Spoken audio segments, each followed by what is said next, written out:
जलाल है मुसलमानी बुलंदर गर्दन निहाता एनादे खुद बदस्त खाज़दादान अल्लाह अल्लाह अल्लाह अल्लाह क्या बकारत नाम है अल्लाह अल्लाह शुक्र का काम है।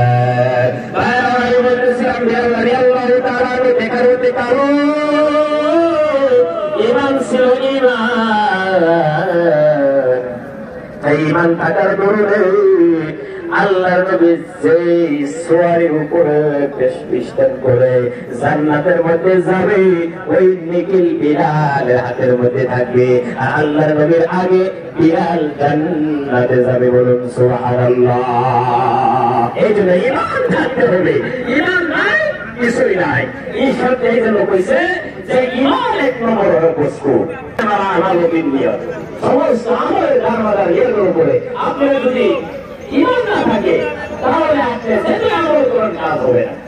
বুঝার যারা এমনি কষ্ট করে খেলে খেলে ভেঙে ফেলছেন, ভেঙে দিচ্ছেন, মজা করে রং করে কিতাবের মধ্যে লেখার জবাব সারা জীবন যদি তুমি রোজা রাখো এই মাসের রমজানের একটি রোজার সমকক্ষ হবে না। আর এই রোজা তুমি ভেঙে ফেলছো এখন কি করতে হবে? কাফারা হয়ে থাকলো 60টি রোজা 60টি রোজা মুসলসল নন স্টপ এভরিডে প্রত্যেকদিন তোমার করতে হবে। এই একটি রোজা যে তুমি নষ্ট করেছো, ক্ষতি করেছো, এই রোজার কাফারা হয়ে থাকলো ওই 60টি রোজা তোমার রাখতে হবে। 60 রোজা রাখতে পারো না তাহলে তোমার কি করতে হবে? 60টি মিসকিন গরিবকে তোমার খানা খাওয়ানো লাগবে। আসলে এই সমাজে গেস্টিক মানুষ গেস্টিক আইয়ে গেস্টিক এমনি করতেছে রোজা রাখলেই গেস্টিক, রোজা রাখলেই বেমার। মহতরম দোস্ত রোজার মাস কেন, রোজার মায়ের রমজান কেন নাম রেখেছিল? এই মাসে রমজান মাস পাইয়া যারা গুনাহ মাফ করতে পারল না তাদের মতো বদনসিব, তাদের মতো বদবখ এই জমিনে কেউ নাই রে বাবা। আর মাসের রমজান মাসে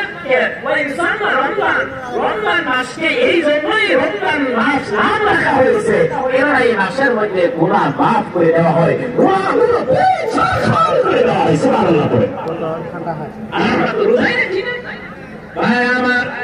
অনেক মানুষ আছে আজকে ঈদগার মধ্যে আসে 2টা ওয়াজ ঘরের মধ্যে নিয়ে যান। মা বাবারে যদি আপনারা ভাত না দেন তোমার নামাজ পড়ে কোনো লাভ নাই। আমি রবিউল হাসান এই জায়গার মধ্যে দাঁড়াইয়া বলি সে যদি মৌলানা মুহাদ্দিস হয়ে যায় রে বন্ধু, আল্লাহ নবী ডাক দিয়ে বলে সাহাবীরে আল্লাহর কিতাবের মধ্যে লেখছে হুজুর সাল্লাল্লাহু আলাইহি সাল্লাম কি আসু আল্লাহর নবীর বাবার যেন কবর খিচুড়ি আনতে গিয়ে যে মারা গেছিল। আল্লাহ নবী এত কাঁদছে বাবার কবরের সামনে। আমার মুখের ভাষায় সেই কথা আমি বর্ণনা করতে পারবো না, শেষ করতে পারবো না। সেই মাসেরই বসিলেন আব্দুল্লাহি ওয়াফাত হইল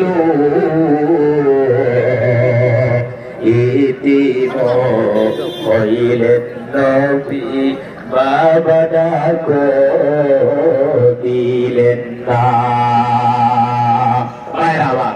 আমি এখন আপনি যেরকম ভাবে মাদ্রাসা আজকে আমার হুজুর হযরত মাওলানা রবিউল হোসেন আমার উস্তাদ তিনি অসুস্থ, আল্লাহ ওনার সেবা করুক। আজকে আগের কথা বলা না করে মাদ্রাসা না থাকতো যদি আমি আজকে আলিম